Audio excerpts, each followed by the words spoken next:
Ces programmes vous est offerts par Woodin Tombalba et Vision Afrique.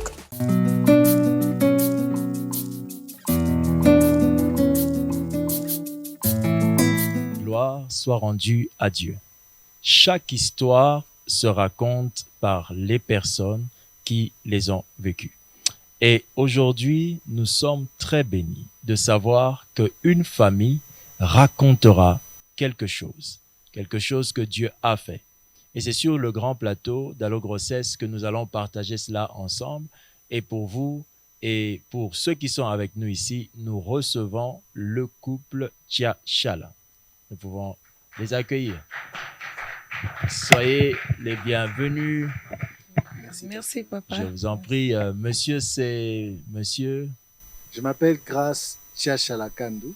Oh. Je suis l'époux de Madame Béatrice Tchachala. Très bien, merci beaucoup. Et madame, c'est donc Béatrice Tchachala. Très bien. Vous êtes son épouse? Oui, pasteur. Ah, d'accord. Ça dure depuis combien de temps? 5 ans bientôt. Wow. C'est quand même déjà une bonne histoire et tout. Gloire à Dieu. Mais vous n'êtes pas seul sur le plateau. Je vois que nous sommes accompagnés de quelqu'un d'autre. Vous êtes... Moi, je suis Ruben Fwamba. Je suis le petit frère de Papa Grace. Très bien. Certainement, aujourd'hui, Monsieur Ruben va être notre témoin. Mais s'il est témoin, c'est qu'il est témoin d'une histoire. Alors, on va la raconter ensemble jusqu'à arriver à la conclusion de l'œuvre glorieuse du Seigneur Jésus. Alors, je ne sais pas, je vais commencer par qui, mais je vais d'abord poser une question comme ça. Comment ça s'est passé votre début? Comment vous avez connu? Comment vous êtes connu? C'est un peu bizarre. Au fait, j'étais un étudiant. Je suis allé quelque part lire. Et comme j'aimais bien souligner les parties que je trouvais importantes dans mes notes, alors à côté, j'ai trouvé aussi une fille qui lisait. Et elle était en t-shirt Adidas et pantalon jeans bleu ce jour-là. Quelle mémoire! Et je lui ai demandé les stylos. Et la personne à qui j'ai demandé les stylos, et après avoir utilisé son stylo, je viens lui remettre les stylos. Elle me dit non, tu peux garder. Et après quelques temps, je la revois à l'université que j'ai fréquentée. Très bien. Et quand je l'ai revue, déjà dès le premier jour où je lui ai demandé les stylos, j'avais un témoignage de l'esprit qui me disait que je finirai loin avec cette fille. Et voilà, aujourd'hui, elle est mon épouse. Gloire à Dieu. Alors, maman Béa, aujourd'hui, j'ai appris que Monsieur Grace est un juriste. A-t-il défendu votre cause auprès d'un juge pour vous avoir? Comment ça s'est passé? C'est une longue histoire. Oui, c'est vrai, c'est vrai. Si vous pouvez résumer, quel était le sentiment que vous aviez quand vous avez rencontré cet homme? Et après, à l'Unikin, il m'avait intéressé, il m'a prêché la parole de Dieu. Oh, gloire à Dieu. Là, j'étais, entre autres, catholique et réveil. Il me disait de se positionner. Alors, il m'a prêché la parole de Dieu. J'avais un ex là, il était un peu brutal, ne voulait pas que je puisse avoir des amis. Alors, j'avais tout fait de lui mettre en contact avec mon ex pour qu'il me permette, parce que j'avais trouvé mon intérêt chez lui. Il m'a prêché la parole de Dieu et il avait détecté quelque chose que personne n'avait détecté. Amen. J'étais un peu colérique et puis j'ai pardonné difficilement. Le jour où il me l'a dit ça comme ça, je lui ai dit, tu es prophète? Oh non, je t'ai observé, j'ai compris. Et c'est par là que j'avais trouvé mon intérêt. Pour que je reste avec lui, je devais normalement le présenter avec mon ex pour passer vraiment du temps avec lui. Après, ça n'avait pas... Sa femme a tenu avec l'ex et l'avocat qui était à côté a tranché l'affaire. Oui, il tranchait toujours les affaires. De toutes les façons, ce qui est vrai dans tout ça, c'est que je savais ce que je faisais. Je savais qu'on allait en finir. Et j'ai utilisé tous les moyens pour y arriver. Mais j'étais très patient. Gloire à Dieu. Et ma patience m'a payé. Elle a payé. La patience a payé pour créer une union, c'est-à-dire un mariage. Le mariage, c'est tellement merveilleux et c'est la rencontre de deux personnes qui s'aiment. Et lorsqu'on s'aime, on s'aime pour nous, pour vous, pour toi, pour moi. Et là vient le mariage en tant que tel. Vous êtes mariés, et vous commencez votre vie d'union ensemble et ça se passe très bien. Les premières années de mariage, vous découvrez c'est quoi le mariage. Ça se passe comment au départ? Allez-y. C'était merveilleux. Okay. C'était vraiment le mariage. C'est l'institution de Dieu. On peut pas dire que c'est difficile comme on nous disait. Le mariage, c'est très difficile. Le mariage, c'est mauvais. Mais moi, je trouve que le mariage, c'est très bon, surtout pour le chrétien. C'est quelque chose de merveilleux. Gloire à Dieu. Il est important lorsqu'on a une maison et qu'il y a une porte de passer par la porte parce que le risque de sauter un mur est qu'on se blesse. Donc, en se mariant, c'est une manière de passer par la porte et faire les choses de la manière la plus propre.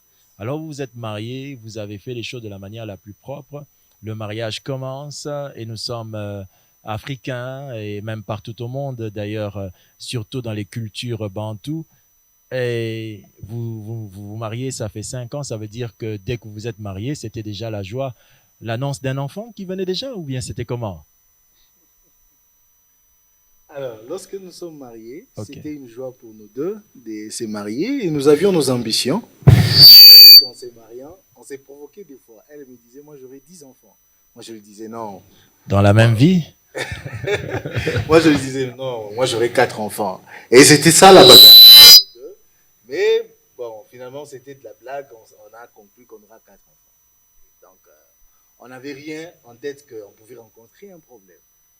Et malheureusement, après, disons, 1 mois du mariage, c'est là que le problème a commencé. Chérie, dis un peu, comment ça s'est passé? Parce que ton scénario, là, des fois, je ne maîtrise pas ça souvent. Oui, merci, chérie. Après 1 mois, j'avais conçu. Je voulais lui surprendre. Je ne voulais pas lui dire directement. Alors, la nuit, je rêvais que je partais au travail et qu'un fou me poursuivait. Alors, quand je courais, j'ai sauté les gradins. J'ai triplé ça et j'avais perdu la grossesse. Quand j'ai sursauté comme ça, dans le rêve, c'était 7 heures et j'étais pressée pour aller au travail aussi. Arrivé au travail, en cours de route, même scénario. J'avais perdu la grossesse. Alors, il n'était pas au courant. C'est-à-dire vous avez trébuché. Ça s'est matérialisé. J'ai vu un fou en réalité comme ça. Et il me poursuivait. Quand je voulais monter les escaliers, j'ai triplé et je suis tombée. J'avais perdu la grossesse. Je ne savais pas comment lui informer. J'ai appelé ma marraine. J'ai dit, maman, j'ai perdu la grossesse, mais Grâce ne savait pas que j'étais enceinte. Comment? J'ai dit, maman, je ne sais pas. Elle m'a appelé chez elle que je descende. Je me rappelle à l'époque, je travaillais quelque part avec une sœur. Elle prie aussi avec nous. Elle m'avait accompagnée, je pris le transport, je suis allée chez la marraine et la marraine a fait appel à mon mari et c'est elle qui a informé mon mari.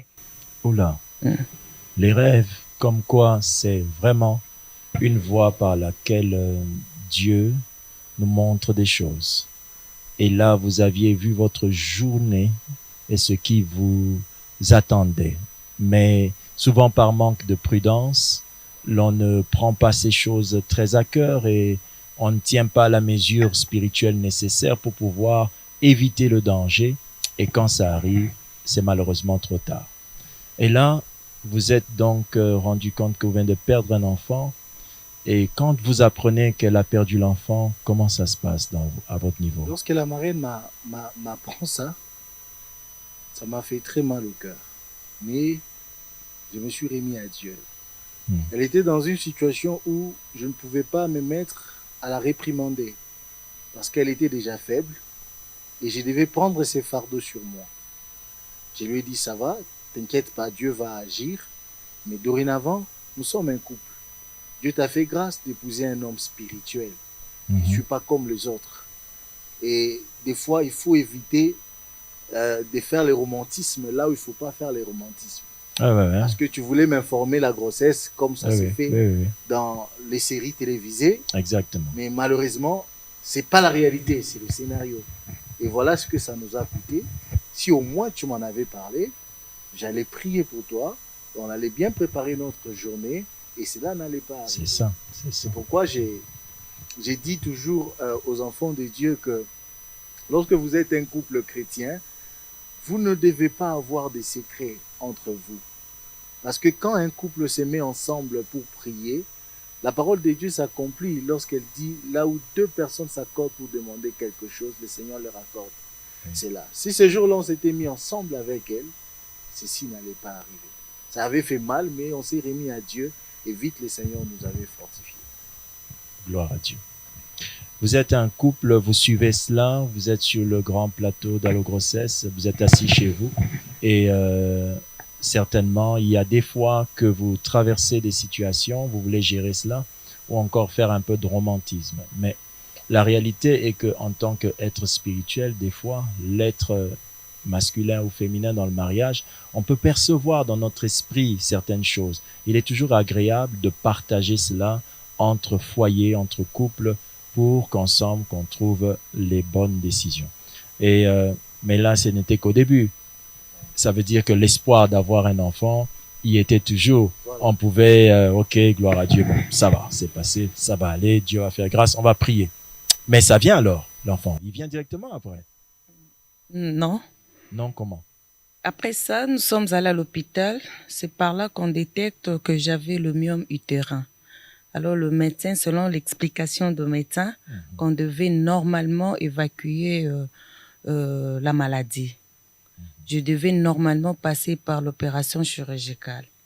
Ce n'était pas facile pour moi parce que avant de me marier, j'avais dit à Dieu, mon corps n'est pas un matériel didactique pour le médecin ni un matériel didactique pour le médicament. Moi, je me marie comme ça, je veux plus passer par l'opération chirurgicale. Alors, quand le médecin m'avait informé, ça m'avait vraiment beaucoup affecté. Nous avons appelé notre pasteur. Le pasteur nous avait vraiment beaucoup fortifié, prié pour nous. Et le pasteur nous avait conseillé d'aller le faire. Oui. D'aller le faire. Alors, je suis passée par l'opération. Dieu m'avait visité encore après l'opération, 6 mois après. Donc, vous avez conçu encore. J'avais encore conçu. Après 2 semaines, 6 semaines de la grossesse, c'était encore parti. Wow, deuxième échec. Alors, le médecin nous avait recommandé dans plusieurs examens que je fasse l'hystéro, ainsi de suite. Quand je fais l'hystéro, tout était normal. C'est par là que le médecin il conseille à mon mari de faire d'autres examens. C'est par là qu'il peut mieux l'expliquer. Oui, ça se passe comment, papa? Et alors, lorsque le médecin nous conseille de faire les examens, déjà avant ça, j'avais des petites douleurs dans mon corps. Je n'arrivais pas à bien marcher et je suis serviteur de Dieu. Je n'arrivais plus à crier. J'étais dans l'obligation de le faire. Mais à chaque fois que je le faisais, j'avais très mal dans mon corps quand je rentrais à la maison.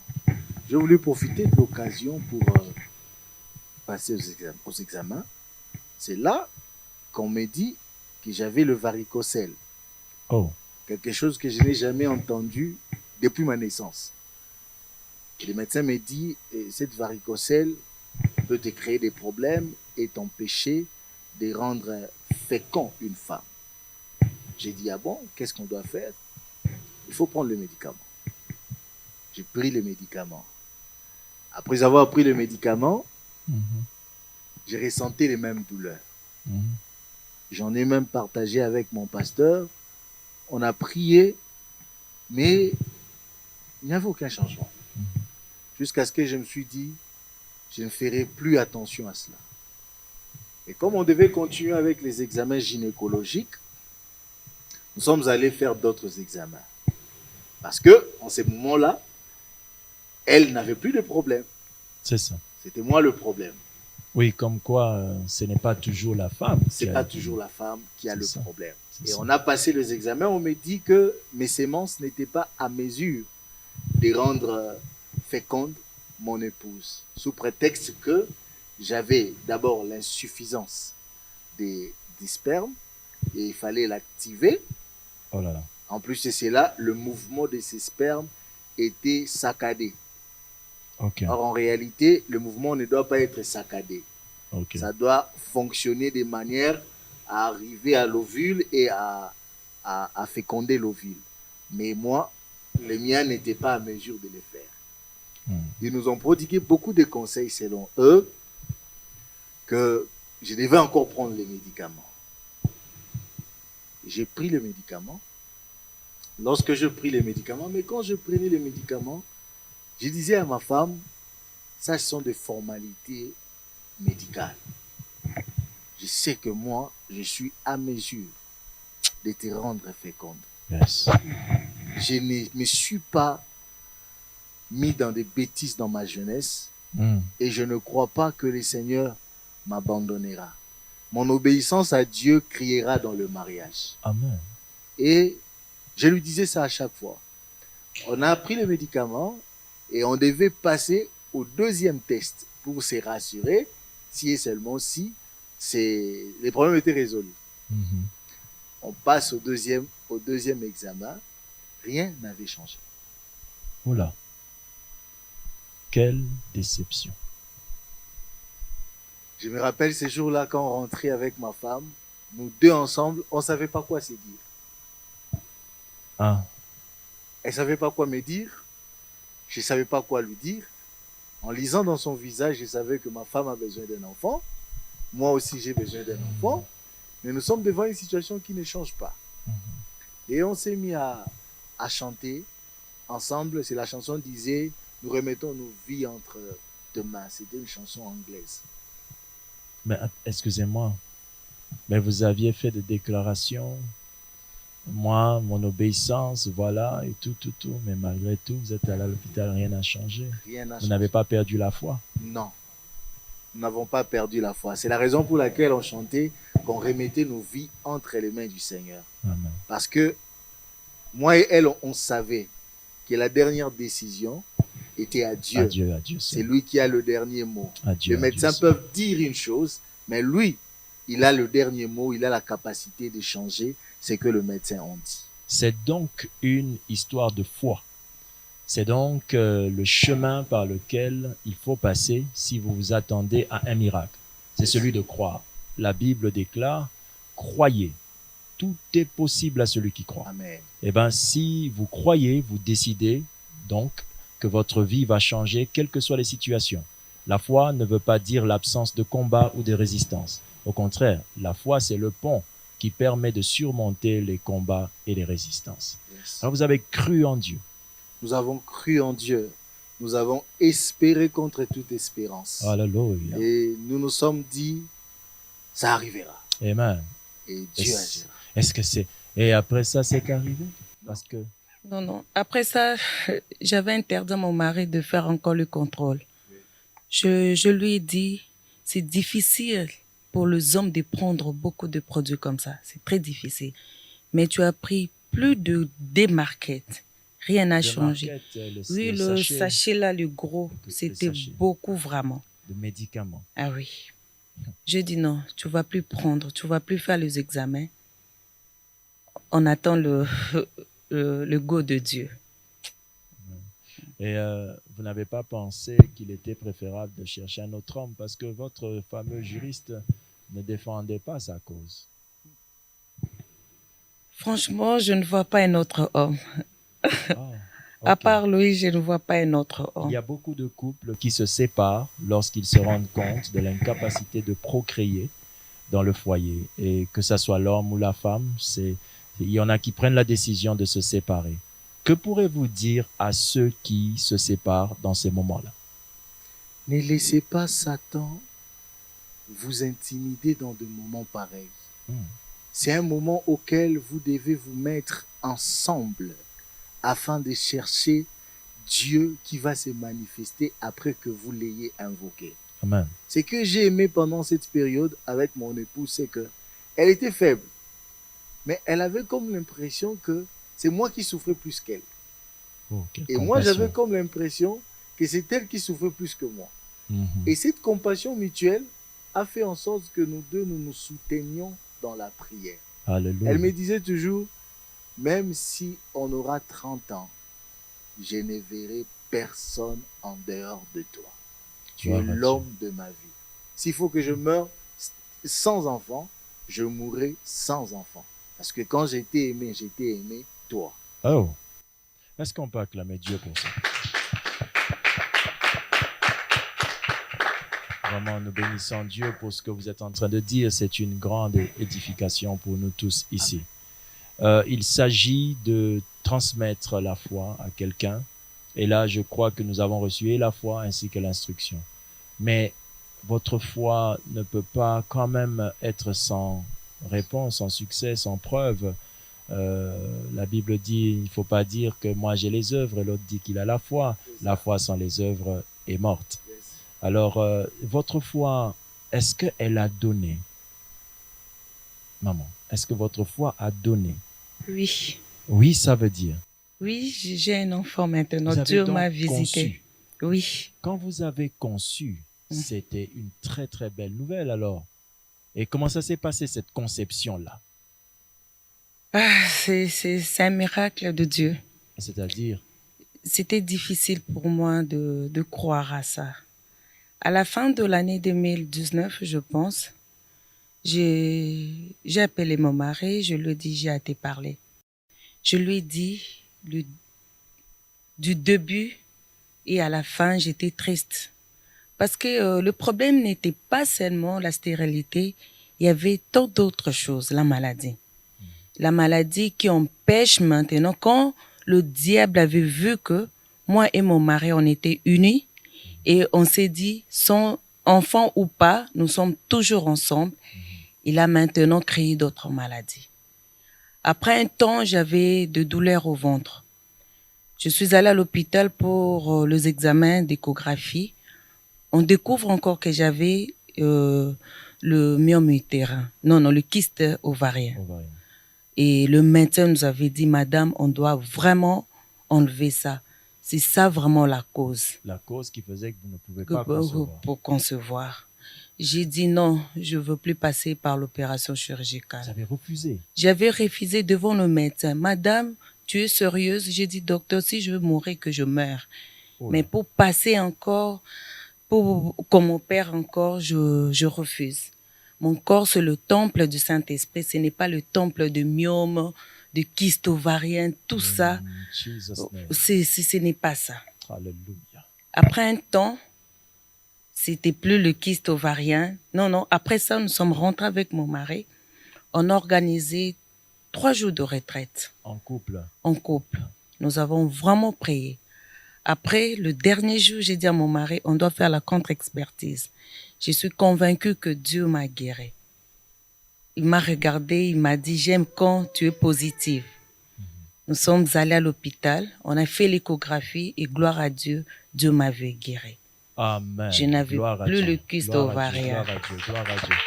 Gloire à Dieu, gloire à Dieu, gloire à Dieu. J'étais encore partie parce que j'avais des douleurs au sein. Okay. On détecte que j'avais plusieurs masses au sein droite, mais le sein gauche, j'avais des douleurs et ça commençait même à rougir un peu. Le médecin me disait, ce qui est dur et difficile, c'est le sein gauche. Pourquoi ça rougit? Tu dois faire des examens vraiment très profonds. C'était pas facile de vivre avec des masses et la douleur au sein. Et tout ça, vous l'avez en haut, quelque part dans votre corps.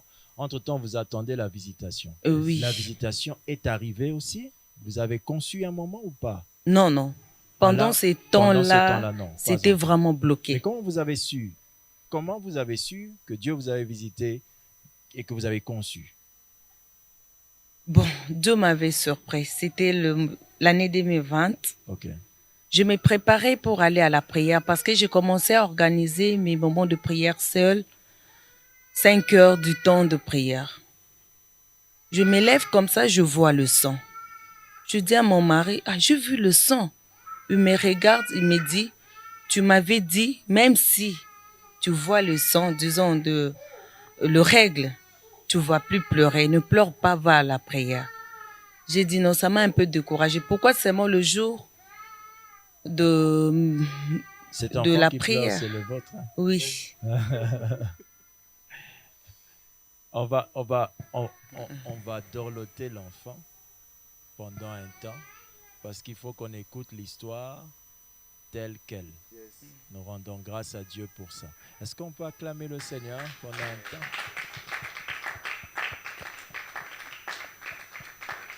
Gloire à Dieu. On va voir ce son, on doit le voir physiquement tout à l'heure. Hein? Pour l'instant, expliquez-nous le procédé d'accomplissement. Il m'a prêché, il m'a fortifié, il m'a dit va à la prière. Je suis allée à la prière, je priais. J'ai vu une servante de Dieu, elle a déclaré sur moi. Elle a dit si c'est le règle, que ça change, que ça devienne un enfant. Mais si c'est l'enfant qui cherche à sortir, qu'il reste. Amen. Je suis rentrée à la maison, c'était le soir avec des secousses. Je sentais que le sang coulait. Mais arrivé à la maison, je pars pour me laver. Je regarde le banc hygiénique, que je vois que c'était clean. Il n'y avait pas de sang. Je dis, oh, je sentais que le sang coulait. Et mon mari, le matin, il a vu parce que je lui avais montré le sang. Mais qu'est-ce qui se passe? Je gardais la bande. Quand il est rentré, je lui ai montré, il m'a dit, bon, qu'on observe un peu. On a observé. Le jour suivant, je n'avais pas vu le sang. Le vendredi, je vois encore le sang. Ce n'était pas vraiment abondant. Il m'a dit non, on doit aller faire les examens. Je lui ai dit, chérie, c'est pas d'autre chose. Il m'a dit non, on n'écrit rien. On part faire les examens. On part à l'hôpital, je fais les examens, on me dit que j'étais enceinte de 5 semaines et le fœtus est endommagé. On doit rapidement évacuer.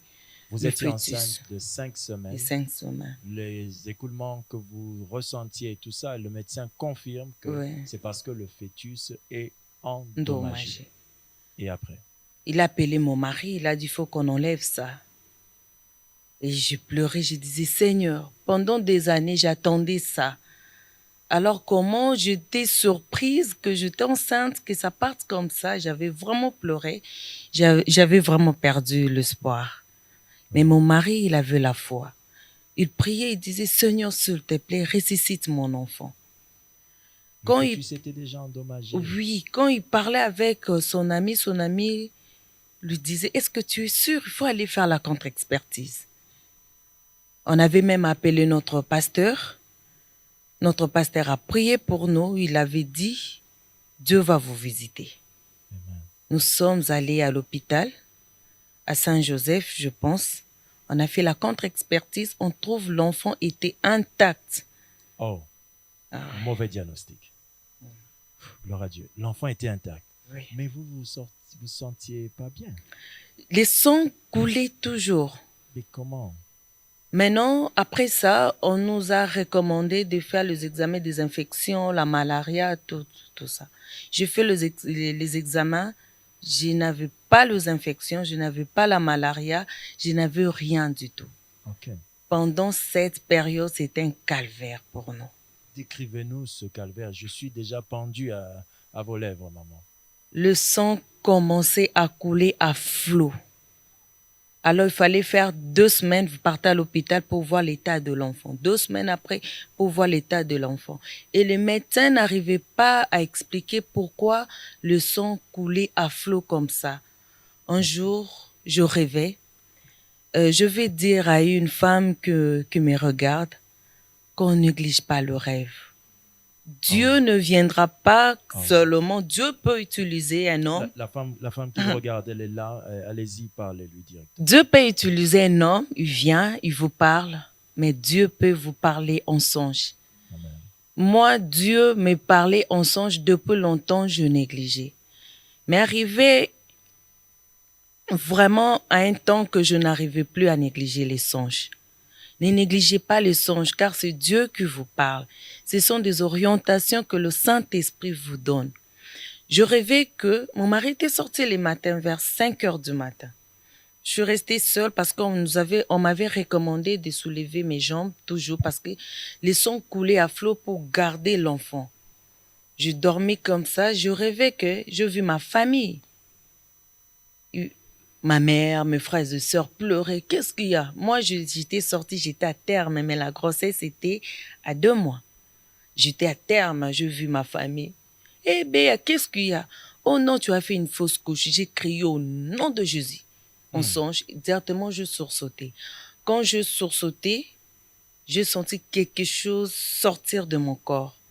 Une masse. J'ai dit ça, c'est fini.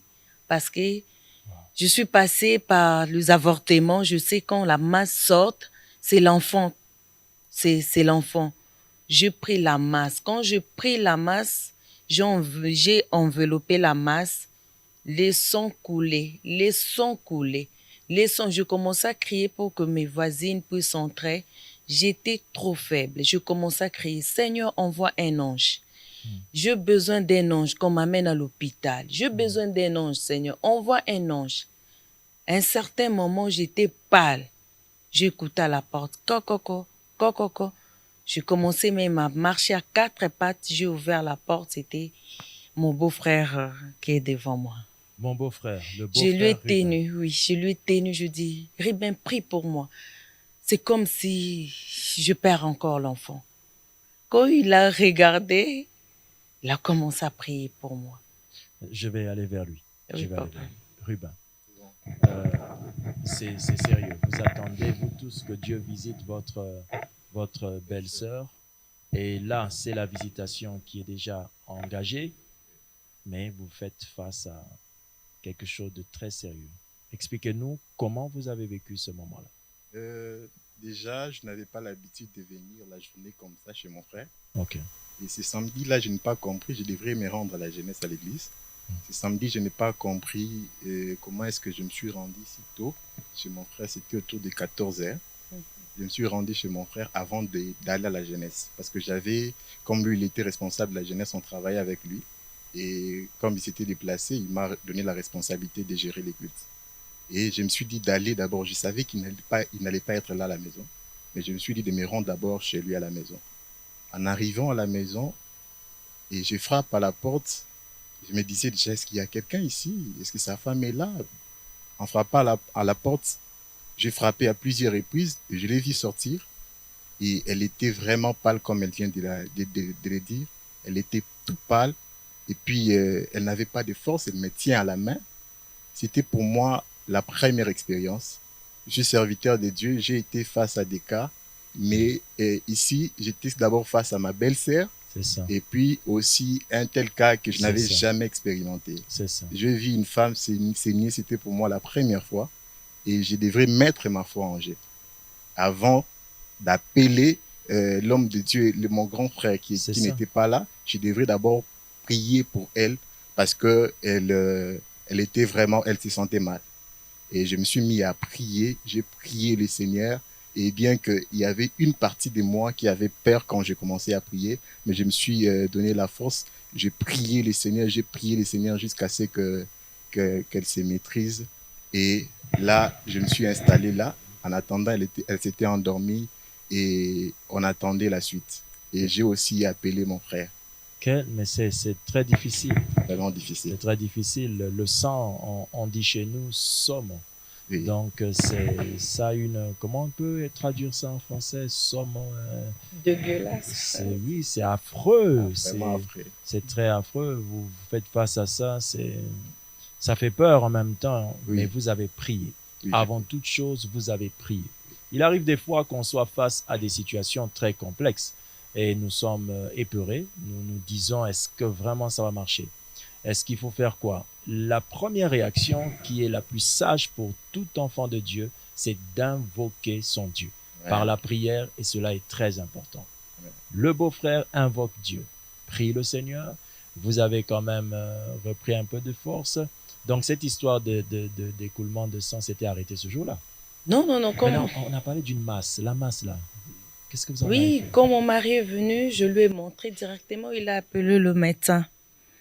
Quand il a appelé le médecin, il a expliqué le médecin avait compris que j'avais perdu l'enfant.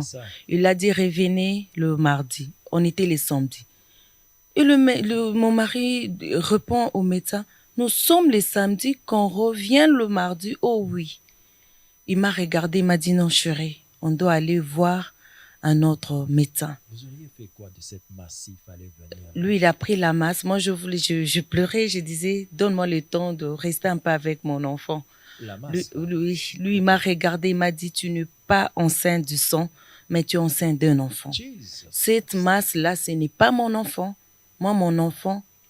Il continue de dire ça. Et pendant la nuit, le sang coulait.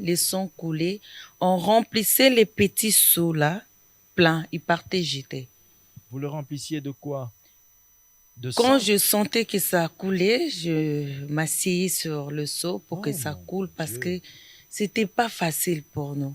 Et quand c'était presque plein, il partait, il jetait, il torchonnait. Mais c'est quelle quantité de sang? C'était à flot, papa. On ne sait pas comment vous l'expliquer. Et le lundi matin, on a géré la situation depuis le samedi jusqu'au lundi. Nous sommes allés à l'hôpital. Alors, le médecin nous a conseillé, non, vous devez voir un gynécologue. Je veux le gynécologue, il m'a consulté. Après, il nous dit d'attendre. Il commence à nous conseiller. Quand il a commencé à nous conseiller, j'avais compris. C'était parti. C'était parti. Et à la fin, il a dit, l'enfant est vraiment endommagé, le fœtus. On doit vraiment rapidement enlever, sinon ça va abîmer les ovaires. Sinon, on va te couper les trompes. Mon mari dit, pour combien de temps? Le médecin dit, aujourd'hui, on doit le faire. Venez seulement avec $300. Aujourd'hui, on doit commencer le travail. Et je commence à pleurer. Mon mari m'a regardé, m'a dit, non, ne pleure pas. Il a demandé l'autorisation chez le médecin. Tu peux nous donner 2 jours? Oh, monsieur, c'est très urgent.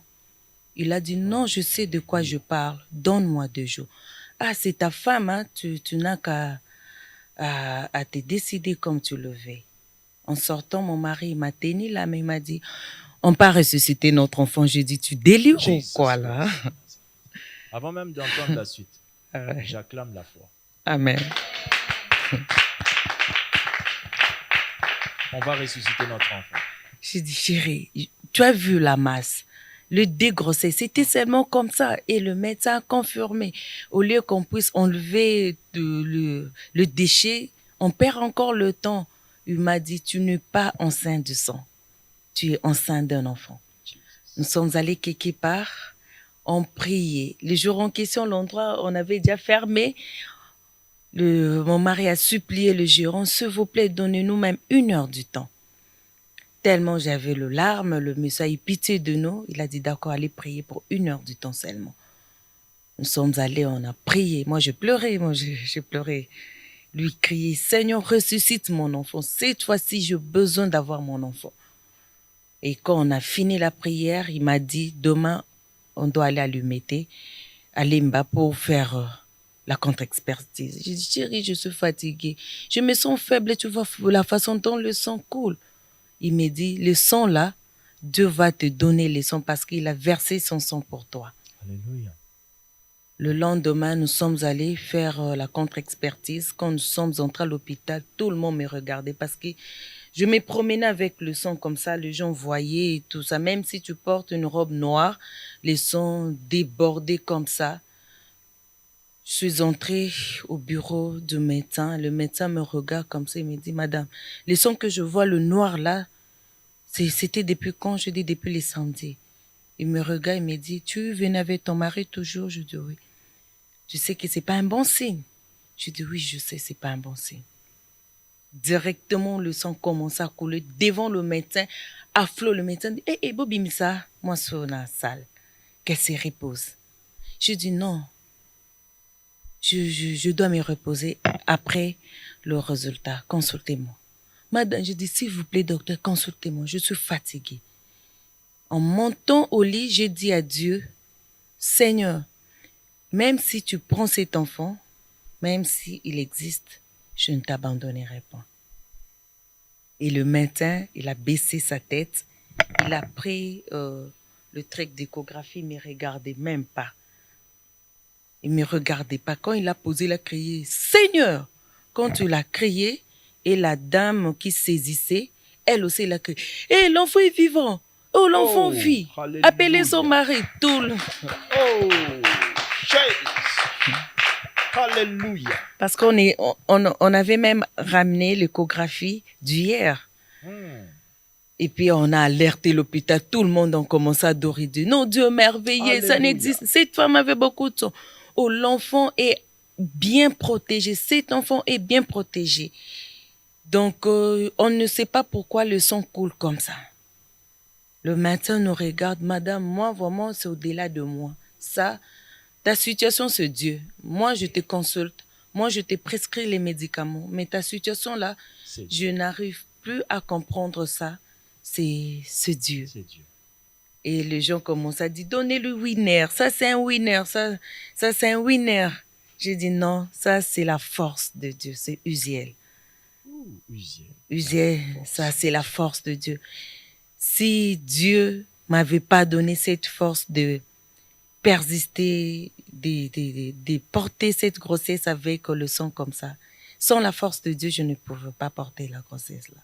Parce que même le médecin m'a proposé, quand le sang continue toujours à couler, si on pouvait même enlever la grossesse pour que je sois un peu calme, parce que les sangs c'était vraiment abondantes. Moi, avec mon mari, on a dit, on arrivera jusqu'au bout. On arrivera jusqu'au bout. Je ne sais pas comment appeler la foi, mais je peux trouver une définition. La foi, c'est la têtutesse. Yes. C'est être têtu au point que vous ne dites pas non. Tant que la foi, tant que la promesse ne s'est pas réalisée, je suis têtu de croire que ça arrivera, quel que soit ce que je vois. Madame, vous m'avez enseigné. Je me sens fortement enseigné. Et je crois que tous ceux qui nous suivent chez eux sont enseignés. Cette histoire me glace le sang. La foi de monsieur m'impressionne. Ça, c'est quelque chose. Écoutez, frères, nous sommes dans une émission, mais nous ne pouvons pas faire semblant. Nous sommes face à la démonstration de la foi et nous ne pouvons que la reconnaître. Ça, c'est la main de Dieu. Mais cette main de Dieu a répondu à la foi de deux personnes. Après ces moments, ces douleurs, la grossesse a évolué quand même. Oui, la grossesse a évolué toujours avec le coulement du sang. Et ça change même des couleurs. Notre maison, gloire à Dieu, on était pendant la période de confinement. Personne n'allait accepter de venir vivre chez nous. Pourquoi? La maison sentait très mauvais parce à cause du sang. Le sang coulait partout, au salon, en chambre. Ça changeait de couleur. Ça peut arriver le mois passé, c'était la couleur un peu marron, pardon. Le mois prochain, sera tout noir, comme ça. Les sangs noirs, comme ça. Et on n'arrivait pas à comprendre. Je fais les échographies. On a fait plus de 35 échographies. 35 échographies. Plus de 35 échographies. Un moment, il est là. Un moment, il va bien. Oui. Un moment, il disparaît. Il disparaît et il rentre. Il est endommagé. Voilà. Est-ce que j'ai envie... excusez-moi, mais c'est ça le problème de la télé. Ce sont les minutes et tout ça. Mais franchement, non, dites-moi. Est-ce qu'on a vu le 9e mois? On l'a vu quand même? Effectivement. Toujours dans la même situation? Non. Le sang, Dieu nous avait visité. À un certain moment, mon mari a dit non, assez. Je suis fatiguée. De voir le sang dans ma maison. Maintenant, il n'y a plus confinement. Les gens viendront dans cette maison avec cette odeur. Moi-même, je n'arrivais pas à supporter l'odeur. Le voisin n'arrivait pas. Je me dis, mon beau-frère, comment il arrivait à respirer? Parce que pendant le confinement, il était la seule personne de venir parce qu'il vivait la situation comme ça. Beaucoup, quand il partait, on se disait, il a mangé. Comment il a mangé? Comment il a bu? On s'est posé la question parce que la maison, même nous deux, on n'arrivait pas à supporter. Vers 5 mois de grossesse, un jour comme ça, on se réveille, je n'ai pas vu le sang. Oh, je dis, j'ai pas vu. C'est comme si j'étais habituée avec le sang. J'ai pas vu le sang. Et le lendemain, Et jusqu'au 9e mois, Dieu nous avait visités. Gloire à Jésus. Gloire à Jésus. Le sang n'a plus coulé. Papa a manifesté sa foi. Gloire soit rendue à Dieu. Je vais voir de mes yeux et toucher de mes mains la preuve que ce sang n'avait pas évacué le fœtus. Je veux voir, je veux témoigner. Je pense que vous aussi, dans la maison, là où vous êtes chez vous, dans votre téléphone et partout où vous suivez ça, vous êtes en train de le dire comme moi. L'enfant, l'enfant, l'enfant, l'enfant. On voudrait voir, on veut voir cet enfant. Et on va, je ne sais pas si on va respecter les positions des caméras, mais nous, on veut voir l'enfant. On vient avec l'enfant. Gloire à Dieu. Venez, venez, madame, venez. Oui, c'est acclamant. C'est de la réalité, c'est palpable, c'est. Allez-y, mettez-le. Ouais. C'est palpable. C'est. Oh là là là là là là là là. Oh que tu es beau. Ouh là là là là là là. Mais c'est pas du sang, ce n'est pas la boule qui était sortie. Non, pas du tout. Oh my God! Hallelujah! Dieu a montré qu'il est très fort. Amen. Personne ne peut le dompter. Amen. Ah, c'est ça la force de Dieu. Oh, gloire à Dieu. La force de Dieu, c'est le nom qu'il C'est le porte. nom, c'est le nom qu'il faut user. Qui veut dire la force de Dieu. Yes. Papa, un mot, s'il vous plaît. Il faut que vous puissiez donner un mot. Je pense que s'il y a un monsieur qui vous suit, il est dans cette caméra-là et il veut partager cette expérience de foi. Qu'est-ce que vous pouvez dire à un homme qui a perdu la foi et qui a assisté à ces chutes, à ces pertes d'enfants et qui s'est dit, ma femme, elle va plus avoir des enfants, je vais voir ailleurs, il n'a plus la foi. Qu'est-ce que vous pouvez dire à ce Je vais dire à un homme, la situation spirituelle, économique, sociale de ta famille dépend de toi. Tant que tu n'es pas attaché à Dieu, tu ne vivras que les échecs dans ta famille. Les hommes ont eu une sale manière aujourd'hui de tout laisser entre les mains de leurs femmes, surtout lorsqu'il s'agit des choses spirituelles.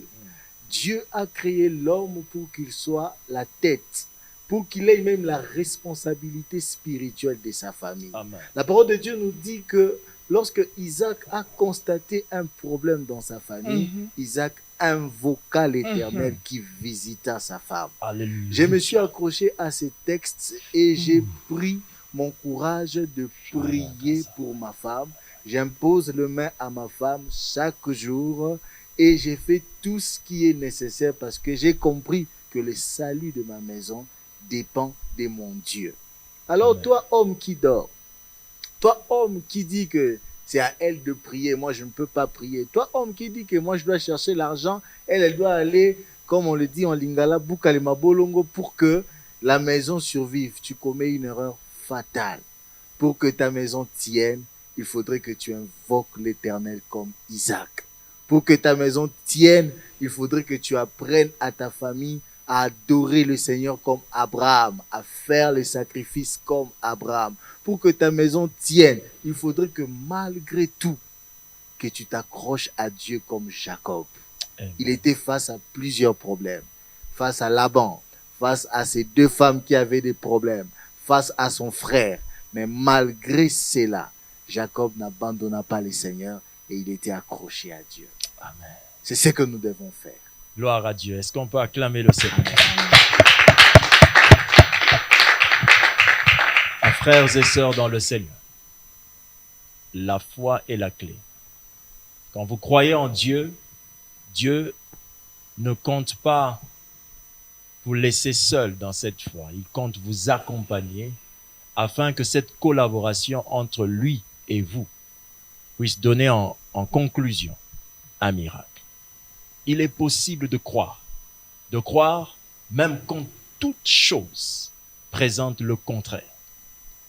Vous n'êtes pas en train de vivre un rêve. C'est une réalité. Si vous ne réagissez pas, les choses iront dans le mauvais sens. Il vous faut prendre le devant et décider que ça s'arrête. Ils ont décidé. Ils ont dit non, je ne veux plus ceci. Non, je ne tiens plus. Je ne fais plus ceci. Je ne fais plus cela. Et nous avons vu Dieu faire de leur foi une réelle source de miracles. Vous pouvez croire en Jésus. Peut-être vous ne comprenez pas d'où ils ont puisé cette foi. Ils la puisent dans la personne de Jésus. Jésus est mort pour vous. Il n'est pas mort en vain. Il a donné sa vie afin que sa vie soit la source même de votre foi. Si vous ne l'avez jamais reçu dans votre cœur, voilà une occasion de pouvoir rencontrer Jésus et de trouver une raison de la foi, une raison pour votre foi. J'aimerais prier pour vous sur 2 volets. La première prière, j'aimerais vous conduire à Christ et vous demander de recevoir ce Jésus maintenant dans votre vie, dans votre maison, afin que certaines choses s'arrêtent en son nom. Et le deuxième volet, je prierai pour la guérison de votre corps. Prions. Tendre Père céleste, j'invite mon frère qui me suit, ma sœur qui me suit maintenant, à prier avec moi. Je vous demande donc, là où vous êtes, dans votre maison, répétez avec moi les phrases que je vais dire maintenant. C'est pour vous conduire à Christ. Seigneur Jésus, je viens d'entendre ta parole. Je viens de voir tes œuvres. Et je décide aujourd'hui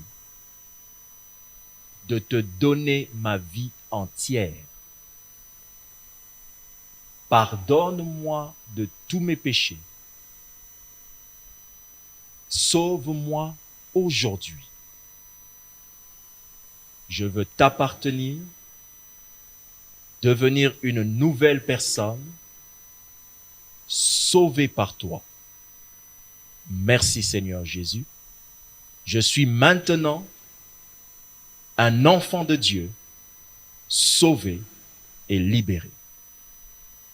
Maintenant, je vais prier pour votre guérison afin que toute stérilité disparaisse de votre corps. Dans le nom du Seigneur Jésus, Satan, tu es un menteur. Quel que soit le tableau que tu as dessiné, c'est la réalité de ma foi qui s'imposera. Je déclare dans le nom du Seigneur Jésus que tous les couples stériles qui font face à cette émission, de par le monde, que à partir d'aujourd'hui, que ça soit la dernière fois que vous alliez à l'hôpital sans voir la preuve de votre foi, que votre corps conçoive, que vous deveniez mère, que vous deveniez père. Fini la stérilité dès aujourd'hui, et ce, au nom du Seigneur Jésus-Christ, vous recevez votre bénédiction, votre guérison, et vous êtes féconde, et vous mettez au monde un enfant vivant. Au nom de Jésus, nous avons ainsi prié. Nous disons tous ensemble, Amen. Gloire au Seigneur Jésus-Christ. Acclame le Seigneur. C'était le grand plateau d'Allo Grossesse et nous sommes très heureux d'être chez vous, d'avoir été chez vous. Et nous vous disons au revoir sous ces acclamations toujours. Et nous vous donnons rendez-vous au prochain numéro du grand plateau d'Allo Grossesse. N'oubliez pas, la Bible dit, multipliez-vous et remplissez la terre. Dieu ne vous le propose pas, mais c'est un ordre. Que Dieu vous bénisse. Bye bye.